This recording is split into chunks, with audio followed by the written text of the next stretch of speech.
Prix exponentiel, prix trop cher, des displays 151 à presque 200 €. Aujourd'hui, on rentre dans le détail et on regarde comment je vous arnaque en vendant du Pokémon. Salut à tous, c'est Tengu. Aujourd'hui, on va regarder un petit peu en détail quelque chose que j'avais mentionné la dernière fois, qui est la structure de prix et de marge. Voilà, la demande m'a été faite. Je trouve que ça peut être intéressant aussi, toujours dans l'idée de rester très transparent, de voir comment ça fonctionne en détail à partir du moment où on a un prix d'achat brut au Japon. Qu'est-ce qui se passe entre ce prix-là et l'arrivée dans nos stocks, puis le prix de revente. Pour cette fois d'ailleurs, ce qu'on va faire, c'est qu'on va même regarder mes achats en direct. Donc je vais sûrement afficher ça à ma gauche. Voilà, donc ce que j'ai fait aujourd'hui, c'est que j'ai pris une partie de ma comptabilité. Donc on a bien les prix en yens. Donc ça, c'est vraiment les prix d'achat que j'ai eu sur cette commande auprès du fournisseur. Alors c'était pas mon fournisseur habituel pour le coup, parce que mon fournisseur habituel faisait pas de vente à ce moment-là. Donc là, vous voyez les prix en yens de chaque série. Donc ça, c'est les prix donnés par le fournisseur japonais. Je vais même aller un peu plus loin et vous afficher ici la facture que j'ai auprès de ce fournisseur. Alors je vais cacher les détails, mais vous pouvez bien voir que on a bien les séries, les quantités et le prix en yens. Alors ici c'est un prix total, mais du coup bon, moi je vous ai affiché sur mon Excel le prix à l'unité, c'est comme ça que je travaille habituellement.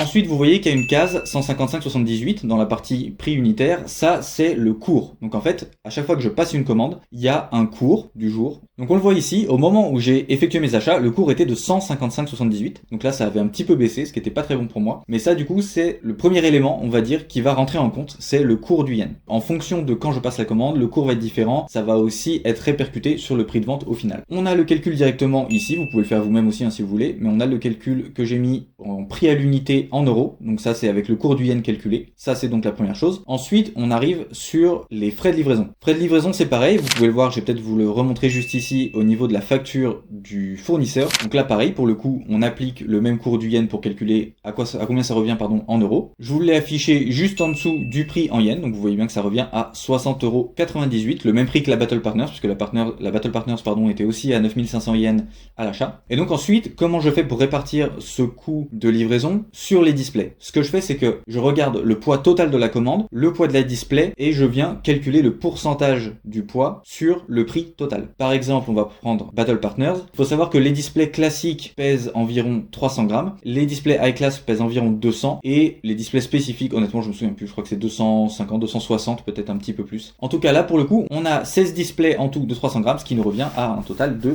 4,8 kg. Voilà. Ce que je vais faire pour calculer le prix de l'expédition sur uniquement par exemple les références Battle Partners, c'est que je vais faire le calcul, donc 0,3 fois le nombre de displays, donc 300 grammes fois 8, ce qui revient à 2,4 kg, donc 2,4, que je divise par le poids total, donc on va avoir 0,5, et ce 0,5, donc 50% du poids total, je le multiplie par le coût total des frais. 0,5 fois 60,98, ce qui va nous donner 30,49 € de frais d'expédition pour ces 8 displays Battle Partners. Donc évidemment, après je prends ce frais total que je divise par 8, et on a le coût de l'expédition à l'unité, ce qui nous donne pour les displays Battle Partners, à peu près 3,8 € par display de frais d'expédition. Ensuite, après ça, vient la partie TVA. Ça comprend pour le coup aussi les frais de douane et les autres frais qui sont liés. Moi, clairement, je reçois une facture, que je vais peut-être vous afficher là d'ailleurs, dans laquelle j'ai le détail avec exactement à combien me revient la TVA sur cette commande, quels sont les frais de douane. Bon, moi pour le coup, je fais pas le détail, j'ai une facture totale à payer, donc je prends ce coût total, je l'ai affiché ici, on est sur 205 € à régler pour cette commande. Maintenant, même principe, on va prendre cette TVA qu'on va venir répartir sur les displays pour intégrer le coût. On voit donc dans la colonne totale avant TVA, qui est le calcul finalement du prix brut de la display, multiplié par la quantité, à laquelle on ajoute les frais de port qu'on avait calculés juste avant, que le total de la commande, je vous ai mis le total en dessous, nous revient à 832,58 €. Encore une fois, même principe, sauf que cette fois-ci, on fait pas la découpe en fonction du poids, on fait la découpe en fonction de la valeur. Donc on va venir prendre ce chiffre total avant TVA pour Battle Partners, on va le diviser par le total avant TVA de l'ensemble de la commande, donc les 518,36 € qu'on va diviser par les 832,58, ce qui va nous donner un pourcentage qui est ici de 62%. Ce 62% qu'on va donc multiplier par la valeur totale de la TVA qui est de 205 €, ce qui va nous donner ce chiffre qu'on voit ici de 127,63 €. Finalement, ce chiffre-là, il représente, on va dire, le coût de la TVA appliqué uniquement à la référence Battle Partners. Et enfin, derrière, on va avoir le prix net de cette display qui correspond tout simplement au prix unitaire auquel on vient rajouter la part de frais de port et la part de TVA. TVA. Donc ici, pour les frais de port et la TVA, c'est le total. Mais ce que je fais, c'est tout simplement je divise par la quantité. Vous pouvez même faire le calcul vous-même si vous voulez. Et donc on obtient donc un résultat final de 80,75 €. Donc ça veut dire que quand moi j'achète la display Battle Partners sur cette commande-là, elle m'aura coûté au total, en prenant en compte tous ces frais-là, 80,75 €. Ça, c'est le prix quand je reçois la display entre les mains. Vous avez aussi le calcul du coup pour toutes les autres displays ici. J'avais pas forcément besoin de tout mettre, mais là au moins vous avez tout. On a donc le prix d'achat. Maintenant, comment on calcule le prix de vente? Comme je le disais un peu dans ma dernière vidéo, pour le prix de vente, on a plusieurs éléments qui rentrent en compte. Déjà, on va avoir la partie frais de paiement. Donc en fait, vous, quand vous me passez une commande, il y a des frais qui me sont imputés par la plateforme de paiement qui est Stripe. Encore une fois, aucun secret, il suffit de se rendre sur le site Stripe, je vais vous mettre une petite capture ici, on voit que les frais sont de 1,5% plus 25 centimes par transaction. Pour le coup, pour moi, c'est un tout petit peu plus élevé, puisque j'ai aussi pris l'option sur Stripe qui demande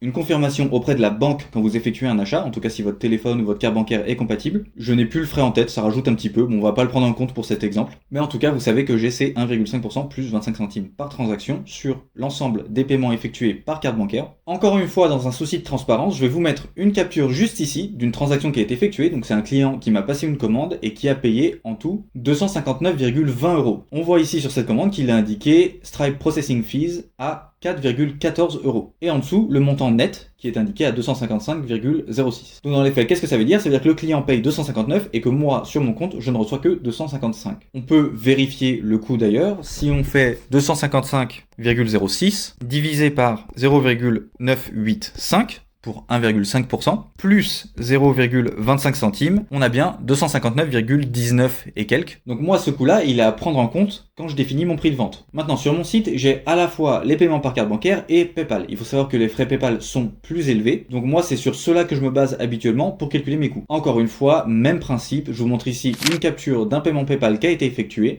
On voit bien qu'on a un montant brut de 163 €. Il y a dessus 5,08 € de frais PayPal.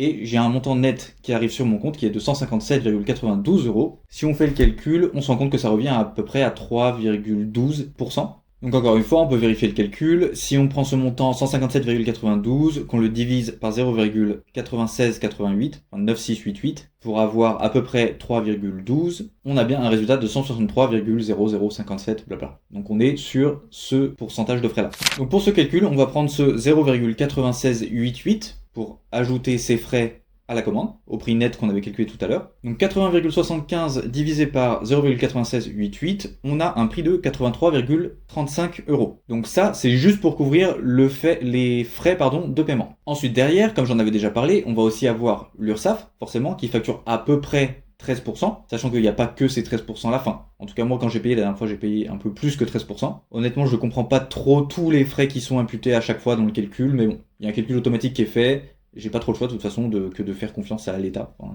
de toute façon, faut que je paye, j'ai pas le choix. Donc on va dire qu'on part sur une base de 13%. Donc on reprend ce 83,35, qu'on divise par 0,87, ajouter ces 13% là, on est à 95,80 €. Donc là, en vendant à 95,80 €, moi je me suis toujours fait 0 €. On a juste couvert les frais. Et ensuite, finalement, pour faire quelque chose un calcul, on va dire très simple, sur ces 95,80 €, on va venir ajouter nos 15% de marge, puisque comme je vous ai dit, moi je base ma marge sur un montant de 15% pour les displays et d'à peu près 20 pour les boosters. Ici on est sur une display, donc on va prendre 15, divisé par 0,85, on arrive à un total de 112,71 €. Ce montant-là, on va dire que si je vendais la display à 112,71 €, très précisément, j'aurai 15% de marge, plus remboursement des frais de paiement, plus à peu près remboursement des frais de l'URSSAF. Sachant que sur ce montant-là, je n'ai pas coûté le coût de l'emballage, par exemple, que j'ai envoyé, le coût du sticker que j'ai mis dedans, le coût de la carte que j'ai mis dedans, puisque c'est aussi des displays que j'ouvre. Quand je fais des vidéos d'ouverture de display, ce sont ces cartes-là finalement que j'utilise et que je mets dans vos colis pour vous les envoyer, vous les offrir. Comme je vous l'ai dit, des fois on n'est pas sur des montants très fixes.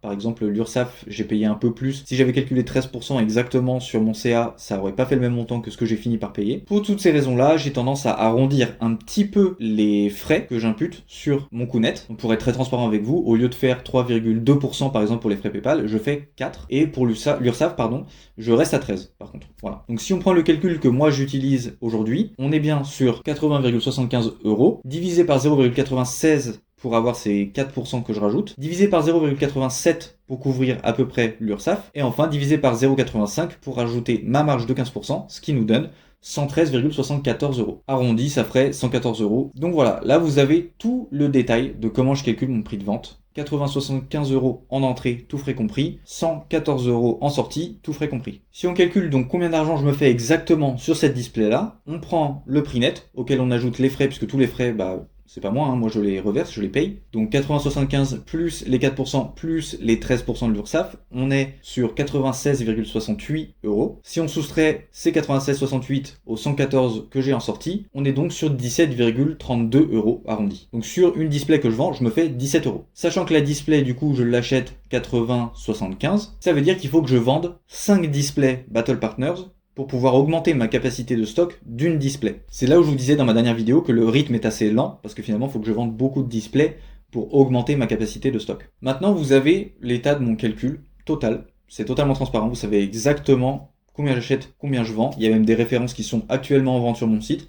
Donc vous savez combien je les ai achetés pour le coup. Maintenant, pour revenir sur les différents retours que j'ai eus, disant que mes prix étaient très chers, alors je fais un focus dessus, évidemment c'est fait exprès. J'ai aussi des commentaires totalement à l'opposé qui me disent mais comment tu fais pour vendre aussi peu cher? Ce qui est assez marrant finalement parce que j'ai vraiment les deux discours opposés qui me sont faits. Comment je fais pour vendre aussi peu cher? Maintenant vous savez. Maintenant pourquoi mes prix sont aussi chers? C'est tout simplement parce que ça va dépendre des variations de prix au Japon. Pour discuter un petit peu de ces variations de prix au Japon, pourquoi ça change? Qu'est-ce qui se passe? Il faut savoir que la distribution au Japon, elle est très différente de la distribution qu'on a ici. J'ai pas envie de dire de bêtises parce que les conclusions que moi j'ai tirées, elles viennent à la fois d'informations que j'ai vues d'autres très gros vendeurs de japonais, internationaux, pas français pour le coup, aussi de ma propre expérience et de mes discussions avec mon fournisseur. En tout cas, la compréhension que j'en ai aujourd'hui, c'est que au Japon, le système est pas du tout le même. En fait, il y a peut-être quelques gros distributeurs, mais moi la manière dont je le vois, c'est surtout qu'il n'y a pas vraiment de distribution au Japon. On a Pokémon qui vend ses produits via les Pokémon Center et principalement via les retailers. Retailers, donc les magasins comme les 7-Eleven par exemple, les Lawson, enfin voilà, toutes ces petites boutiques finalement retail, un peu comme chez nous les Leclerc, Carrefour, etc., qui sont les principaux canaux de distribution pour Pokémon. Comment les boutiques font pour acheter du Pokémon? Et ça, je me suis posé la question une fois et ça m'a bien surpris parce que j'avais commandé des displays via mon fournisseur habituel, et j'avais reçu quelques displays avec des étiquettes 7-Eleven. Et là je me suis dit, il y a un truc bizarre, parce que c'est un fournisseur, il a un magasin officiel au Japon, pourquoi il irait acheter via 7-Eleven? Et en fait c'est là où c'est très différent là-bas par rapport à ici. En fait le principe c'est que les boutiques pro au Japon, elles ont deux moyens principaux de s'approvisionner. Le premier, c'est aller faire la queue chez ces retailers justement, 7-Eleven, Pokémon Center et autres, acheter à hauteur de la limite imposée par personne. Donc si par exemple Pokémon Center vous dit, ok, on vous vend 2 boîtes par personne maximum, ils y vont, ils prennent leurs 2 boîtes, ils repartent. Il y en a qui repassent en se mettant une moustache et en se déguisant un peu, il y a vraiment des trucs comme ça qui se font pour pouvoir racheter justement des displays. Ça c'est le premier moyen. Le deuxième et le moyen le plus utilisé par ces boutiques, c'est de lancer des appels d'offres. Donc en fait les boutiques vont lancer un appel et dire, ok, aujourd'hui vous avez acheté vos displays Battle Partners par exemple au prix retail, qui est donc de 5400 yens en principe. Ces displays là, je vous les rachète par exemple 5800. Donc il y a tous les particuliers qui sont allés faire le tour de tous les retailers possibles, qui se sont créés un stock, qui vont répondre à ces appels d'offres et qui vont dire ok, je te vends 50 displays pour tes 5800. Le problème, c'est quand il y a une autre boutique qui contacte les mêmes personnes ou qui lance un appel d'offres aussi et qui dit ok les gars, moi les displays, je vous rachète les mêmes 50 mais pour 6000 yens. Et c'est là qu'on a l'effet domino, c'est que finalement en fonction de la disponibilité des produits, les boutiques vont se battre pour récupérer les stocks, vont lancer des appels d'offres entre guillemets, c'est pas vraiment des appels d'offres mais vous comprenez ce que je veux dire, de plus en plus élevés, et c'est comme ça que les prix au Japon vont augmenter. Alors ça c'est une part de la vérité. Il y a aussi l'influence internationale que nous avons. Là par exemple, Terrassal Festival, encore une fois pour être très transparent, les toutes premières précommandes que moi j'avais vues auprès de mon fournisseur, elles étaient à 6000 yens. 6000 yens, on était 1 mois et demi je crois avant la sortie officielle. De par mon expérience, ma façon de penser ça a été de me dire ok, habituellement les précommandes sont un peu chères et au niveau de la sortie, ou juste après la sortie officielle du produit, les prix redescendent. Donc je vais attendre. J'ai attendu. Les prix ont augmenté. J'ai réussi à passer mes commandes à 6900 yens, donc les 35 displays dont j'ai parlé dans ma précédente vidéo. Et derrière, ça a fait que augmenter jusqu'à quasiment 14 000 yens de mémoire. Donc ça avait plus que doublé au final. Et c'est resté cher pendant très longtemps. Pourquoi? Déjà pour ce principe, donc au Japon, de la manière dont les prix augmentent parce que tout le monde se battait pour les stocks, etc. Et en plus, il y a eu un gros impact de la demande internationale à cause du fiasco prévu d'évolution prismatique, où tout le monde s'est dit ok, évolution prismatique ça va sortir, apparemment les allocations c'est n'importe quoi, on est sur un set où on est sur des évolis, machin, le set est hyper populaire, donc on va déjà faire du stock en japonais. Il y a eu des surdemandes de stock à l'international sur cette série là, Sans parler forcément, là je parle que des pros, mais on parle même pas des scalpers, hein, forcément, qui passent commande auprès de ces mêmes fournisseurs-là, ou en tout cas ceux qui peuvent vendre à des particuliers, et qui commandaient les displays par centaines. Et donc il y a eu tellement une grosse demande que les prix ont complètement enflé, les appels d'offres ont enflé pour pouvoir récupérer du stock et répondre aux demandes qui avaient été faites, aux commandes qui avaient été passées. Et on a eu donc ces explosions de prix où en une semaine ça avait doublé.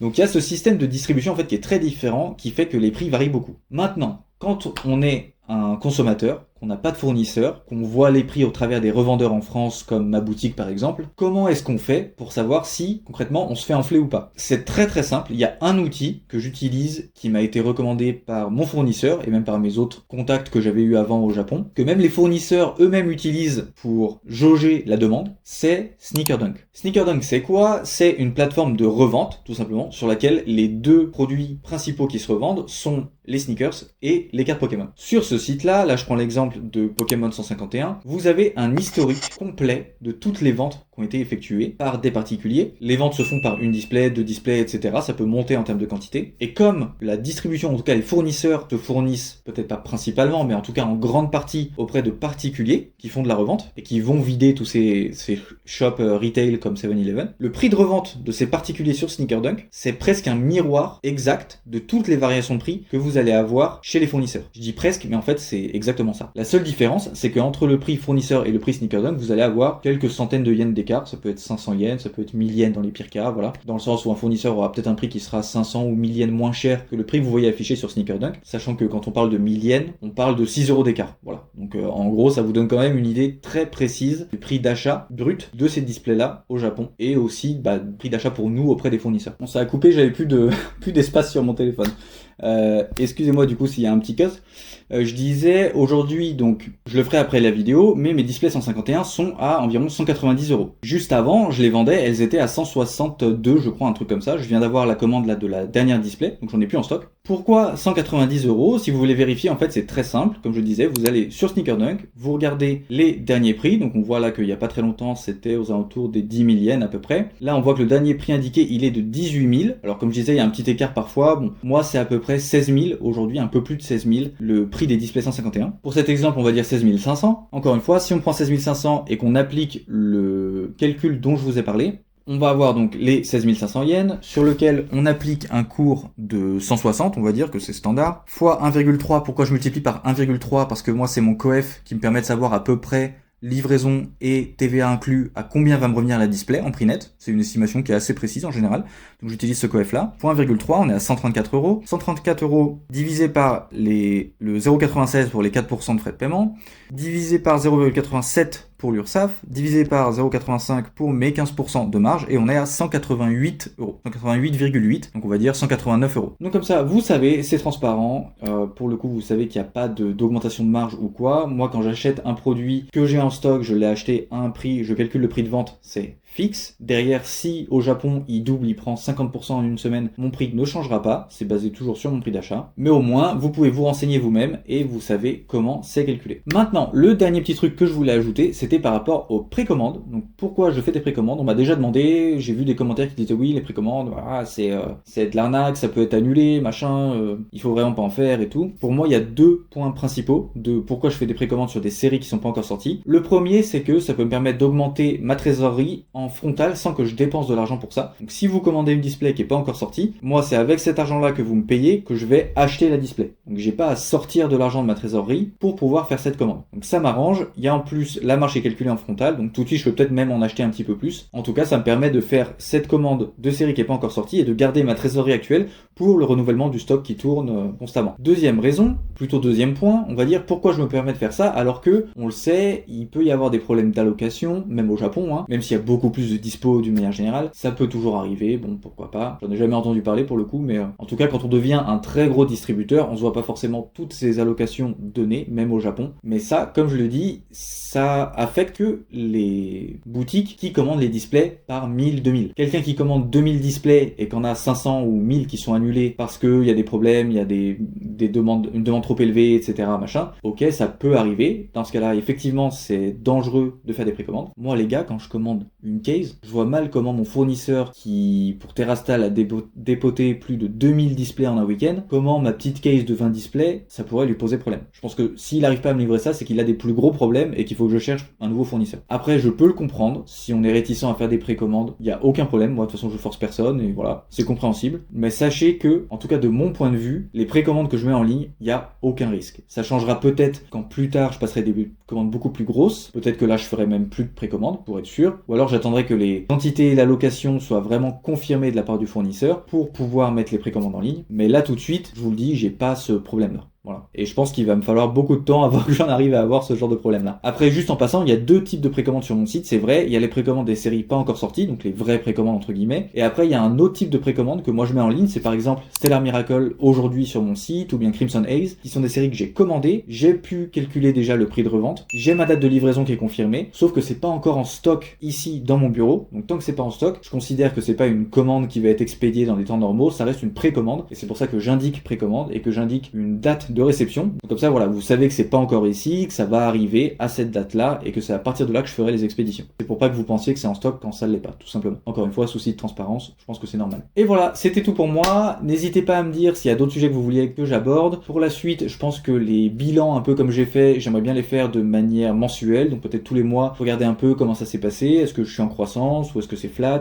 comment je ressens le mois et la progression de l'entreprise. Je pense que ça peut être intéressant. Derrière, peut-être faire des points hebdomadaires sur les variations de prix au Japon, voir quelles sont les séries qui ont beaucoup varié, beaucoup augmenté ou beaucoup baissé. Je pense que ça peut être intéressant aussi qu'on regarde ça ensemble. Et j'ai aussi donc une ouverture de display Battle Partner, j'en avais déjà parlé, à faire très bientôt. J'ai même plus de cartes à l'unité pour mettre dans vos colis. Donc en ce moment je mets des cartes françaises que j'ai qui traînent ici, que je vais récupérer au royaume du TCG et autres. Mais j'ai plus de cartes japonaises, donc faut vraiment que je m'ouvre cette display SV9 et qui sait, peut-être que j'aurai la Misprint à 2000 €. On sait jamais, faut toujours rêver en tout cas. Donc voilà, encore une fois, merci beaucoup. Faites-moi des suggestions sur les sujets que vous voulez que vous voudriez que j'aborde en vidéo. Et en attendant, si vous voulez acheter des boosters, des displays ou bien des cartes à l'unité japonaises, je vous invite à vous rendre sur tengucards.com. Merci beaucoup, à très bientôt.